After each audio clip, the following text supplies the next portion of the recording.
Hello everyone, आज है 22 जनवरी और आज की इस क्लास में हम डिस्कस करेंगे 22 जनवरी से बनने वाले करंट अफेयर के सभी इंपॉर्टेंट क्वेश्चंस।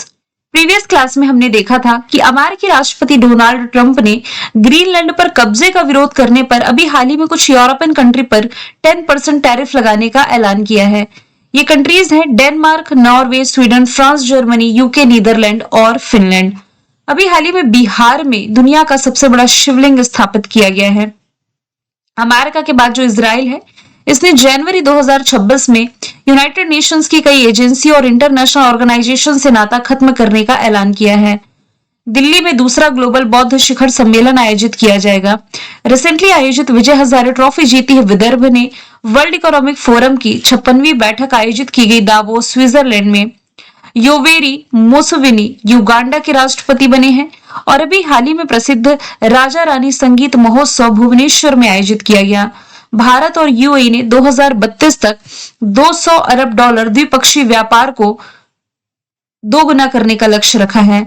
अजंता एलोरा अंतरराष्ट्रीय फिल्म महोत्सव 2026 का ये जो प्रतिष्ठित पद्म पाणि अवार्ड है, इससे सम्मानित किए जाएंगे संगीतकार इलैया राजा। तो सभी क्वेश्चंस हमने देखे प्रीवियस क्लास में। शुरू करते हैं आज का हमारा पहला सवाल। 21 जनवरी यानी कि कल के दिन ही 3 राज्य है, मेघालय, मणिपुर और त्रिपुरा।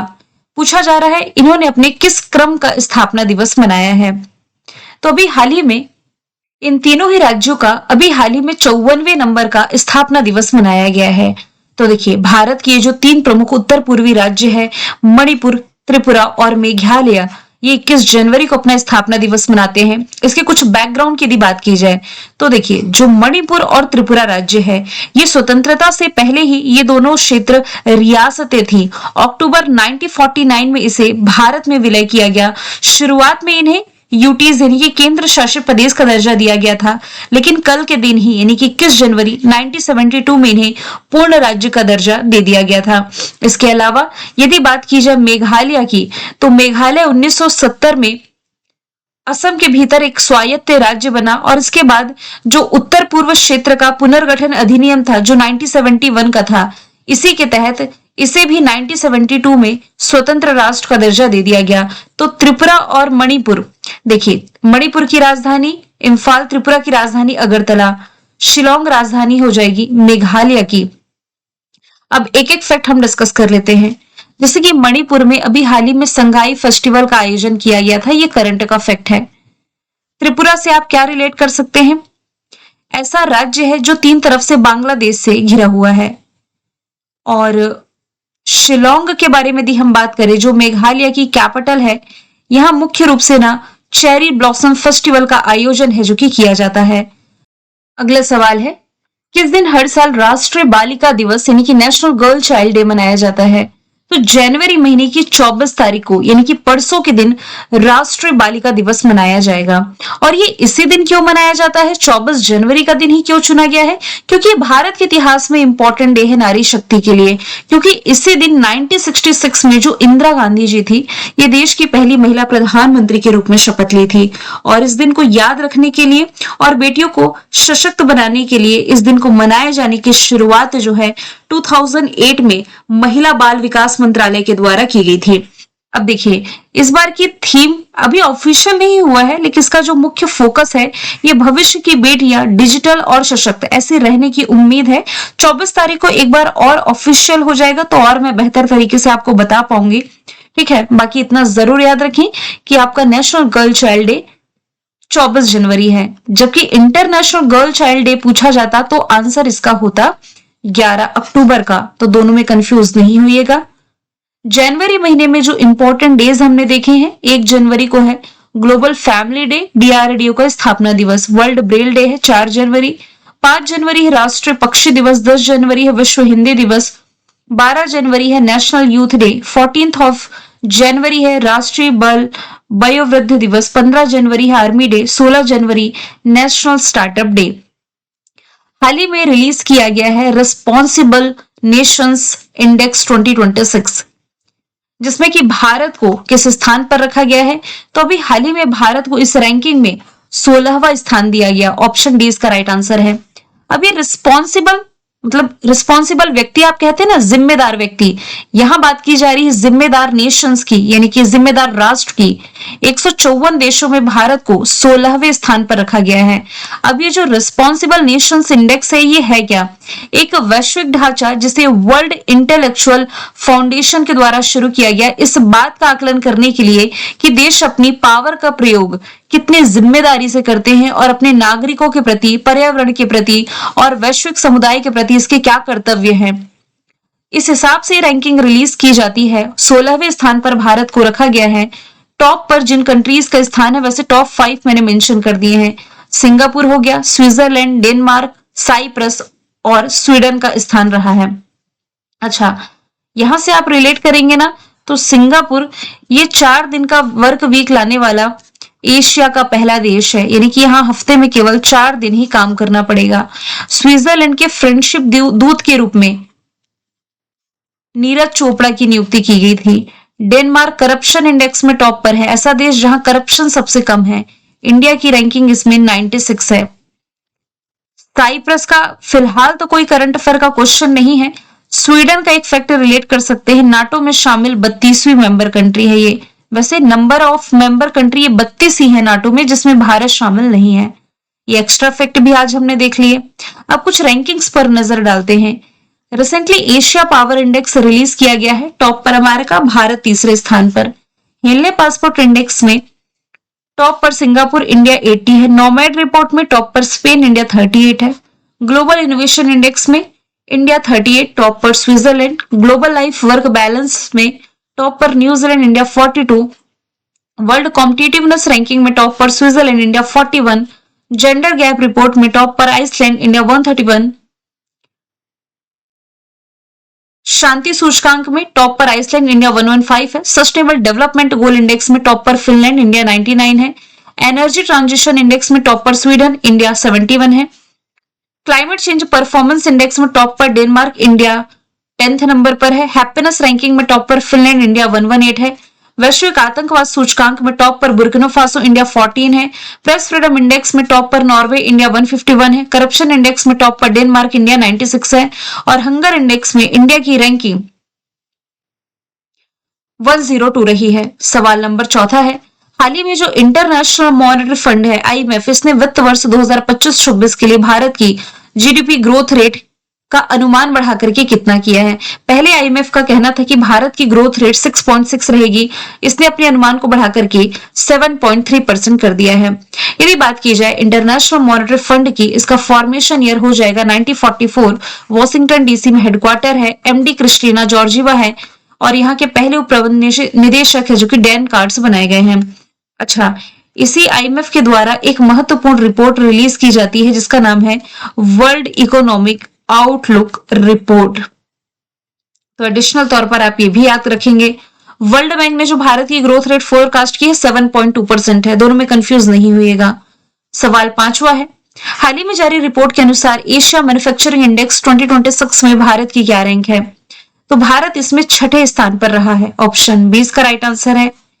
एशियाई कंट्रीज के बीच में ये मैन्युफैक्चरिंग का इंडेक्स रिलीज किया गया। 11 एशियाई देश इसमें शामिल किए गए हैं और भारत इसमें 6ठे स्थान पर रहा है। मैन्युफैक्चर का मतलब आप समझते हैं, जैसे टॉयज की मैन्युफैक्चरिंग हो रही है, चिप की मैन्युफैक्चरिंग यानी कि उत्पादन, विनिर्माण हो रहा है। तो उस हिसाब से एशियन कंट्रीज में जो कुल 11 देशों की लिस्ट थी, इसमें भारत 6ठे स्थान पर रहा है। इस रिपोर्ट में एशिया में बढ़ती प्रतिस्पर्धा, यानी कि एशिया में जो कंपटीशन बढ़ रहा है और भारत द्वारा विनिर्माण सुधारों को तेज करने की जरूरत पर इसमें जोर दिया गया है। जो कंट्री इसमें टॉप पर है, ऑब्वियसली चाइना को इसमें टॉप पर होना ही था। दूसरे स्थान पर मलेशिया, तीसरे स्थान पर वियतनाम, सिंगापुर, फिर 5वें स्थान पर साउथ कोरिया रहा है। चलिए आगे चलते हैं। सवाल नंबर 6वां है, सुनीता विलियमसन ये किस अंतरिक्ष एजेंसी से 27 वर्षों की सेवा के बाद ये रिटायर होने जा रही हैं, है ना? तो ये बिलोंग करती है नासा से, यानी कि नासा की अमेरिका की जो स्पेस एजेंसी है यहाँ से। अच्छा, ये भारतीय मूल की थी, भारतीय मूल की अमेरिकी अंतरिक्ष यात्री। इनके जो पिता थे ना, ये गुजरात से थे और माँ इनकी स्लोवेनियाई मूल की थी। 1965 में इनका जन्म हुआ। इन्होंने नासा के कई कैंपेन में भी सहयोग दिया है। आपको मालूम होगा कि अभी ये काफी समय तक इंटरनेशनल स्पेस स्टेशन पर रिसर्च का काम कर रही थी। 600 से अधिक दिनों का जो समय इन्होंने यहाँ पर बिताया।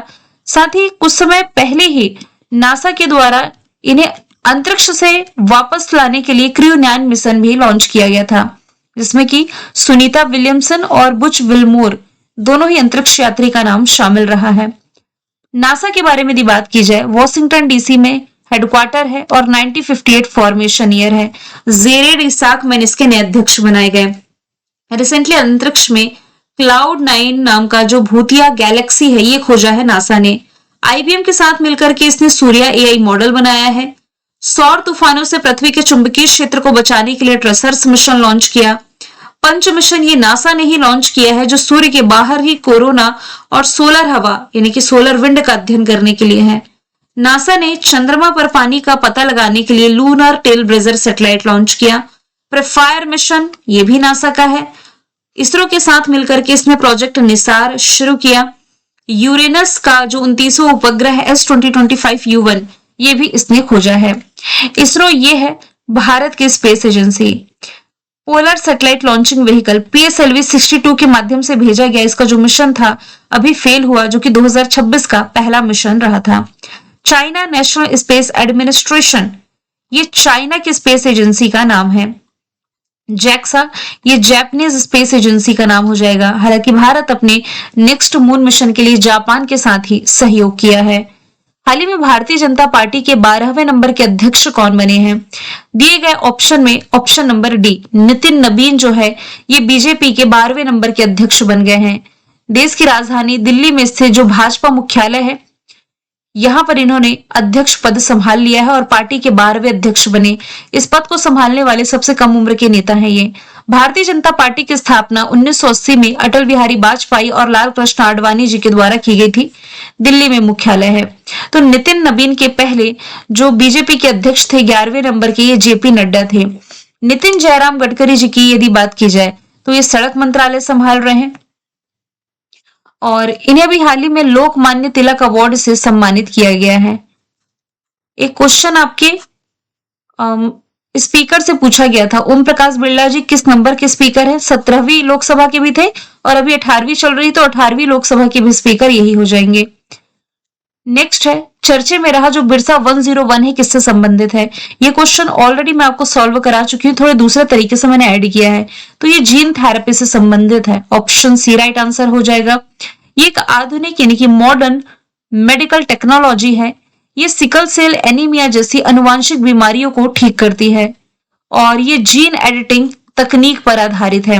आपको यह भी याद रखना है, भारत ने सिकल सेल एनीमिया से जो मुक्ति का लक्ष्य निर्धारित किया है, ये 2047 तक का किया है। आगे चलते हैं। कुंभलगढ़ वन्यजीव अभ्यारण्य किस पर्वत श्रृंखला यानी कि किस माउंटेन रेंज का हिस्सा है? ऐसे क्वेश्चन जब आप एग्जाम में देखते हैं ना, तो आप सोचते होंगे ये तो स्टैटिक का पार्ट है, लेकिन ध्यान रखिए स्टैटिक आपको लगता है, लेकिन कुछ ऐसी चीजें जो हमने करंट अफेयर में पढ़ी है उसे वो घुमा करके स्टैटिक में पूछता है। फॉर एग्जाम्पल, कुंभलगढ़ वन्यजीव अभ्यारण्य है तो ये अरावली रेंज का हिस्सा। अब सवाल बनता है कि अभी क्यों चर्चे में आया है? अभी पर्यावरण वन जलवायु परिवर्तन मंत्रालय ने अरावली पर्वत श्रृंखला में स्थित ये जो कुंभलगढ़ वन्यजीव अभ्यारण्य है, इसे पर्यावरण के सेंसिटिव क्षेत्र घोषित करने के लिए अधिसूचना जारी कर दी है। कुंभलगढ़ वन्यजीव अभ्यारण्य ये राजस्थान की अरावली पर्वतमाला का हिस्सा है और अपनी प्राकृतिक सुंदरता के लिए जाना जाता है। सरकार के द्वारा जल्द ही से टाइगर रिजर्व का दर्जा देने की योजना बनाई जा रही है, जिसके कारण ये चर्चे में आया है। 10वें नंबर का सवाल है, आंध्र प्रदेश के जो मुख्यमंत्री हैं चंद्रबाबू नायडू जी, इन्होंने किस आइलैंड पर या किस द्वीप पर सैटेलाइट लॉन्चिंग सुविधा विकसित करने की योजना की घोषणा करी है? मतलब कि ऐसा लॉन्चिंग पैड जहां से सैटेलाइट्स को लॉन्च किया जा सकता है, अब ये बनाने जा रहा है ये होप आइलैंड में। होप आइलैंड है कहाँ, सबसे पहले आप मैप के थ्रू देखिए। ये जो आप आंध्र प्रदेश का मैप देख पा रहे हैं, यहाँ पर काकीनाडा देख पा रहे होंगे। काकीनाडा से बस थोड़ी ही दूर पर यहाँ पर होप आइलैंड की लोकेशन है, जहां पर सैटेलाइट लॉन्चिंग सुविधा की स्थापना करने जा रही है आंध्र प्रदेश गवर्नमेंट। तो ये जो प्रस्तावित सैटेलाइट लॉन्चिंग सुविधा है आंध्र प्रदेश के काकीनाडा खाड़ी में होप आइलैंड पर बनाई जाएगी। लोकेशन मैंने बता ही दी है। होप आइलैंड ये सतीश धवन अंतरिक्ष केंद्र श्रीहरिकोटा से 600 किलोमीटर दूर स्थित है और भारत का जो कि प्रमुख अंतरिक्ष बंदरगाह भी है। आंध्र प्रदेश में है तो राजधानी अमरावती, मुख्यमंत्री चंद्रबाबू नायडू, राज्यपाल अब्दुल नजीर हैं। पोंड्रू खादी जिसे जीआई टैग मिला, अनंतपुर में पाए जाने वाले अनार को जीआई टैग मिला। भारत का पहला एआई आधारित integrated command and control centre यहां तिरुमला में स्थापित किया गया। दूसरा बिम्स्टेक बंदरगाह सम्मेलन विशाखापट्टनम आंध्र प्रदेश में। देश के पहले हाइड्रोजन हब की आधारशिला विशाखापट्टनम के पास पुदीम डाका में रखी गई है। अब देखिए काफी दिनों बाद कुछ आइलैंड का डिस्कशन आया है ना, तो कुछ मैं आपको रिवाइज कराने का प्रयास करूंगी। जो एक प्रमुख ज्वालामुखी आप पढ़ते हैं, एटना ज्वालामुखी, यूरोप में है, पढ़ते हैं ना। एक्टिव वॉल्केनो का एग्जाम्पल ही सिसिली द्वीप पर ही हो जाएगा, भूमध्य सागर के पास इसकी लोकेशन है। सेंट जॉन्स आइलैंड ये आपने पढ़ा है सिंगापुर से। ये कब मैंने आपको पढ़ाया है, जब मैं आपको बता रही थी कि सिंगापुर के इसी आइलैंड में जो असमिया गायक है जुबीन गर्ग, इनकी डूब करके डेथ हो गई थी। बाद में असम गवर्नमेंट ने इस सेंट जॉन्स आइलैंड का नाम बदल करके जुबीन गर्ग के नाम पर कर दिया था, इन्हें श्रद्धांजलि देने के लिए। चागोस द्वीप कहां पर है, तो ये भारत का मैप है, यहाँ पर मालदीप है और कुछ यहाँ पर चागोस द्वीप है, जिस पर यूके का अधिकार था, ब्रिटेन का अधिकार था। तो ब्रिटेन ने इस पर जो स्वामित्व था ये मॉरिशस को सौंप दिया है। अफ्रीका के पास एक छोटा सा कंट्री मॉरिशस, इसका अधिकार अब चागोस द्वीप पर हो गया है। मैंने कल आपसे पूछा था किस देश में विल फॉर पीस 2026 सैन्य अभ्यास आयोजित किया जा रहा, आंसर इसका था साउथ अफ्रीका। आज का सवाल है रिसेंटली हेले पासपोर्ट इंडेक्स जो 2026 का रिलीज किया गया, भारत को किस स्थान पर रखा गया है। आंसर जो भी आप कमेंट बॉक्स में बताएं। मिलेंगे नेक्स्ट वीडियो में। Thank you so much.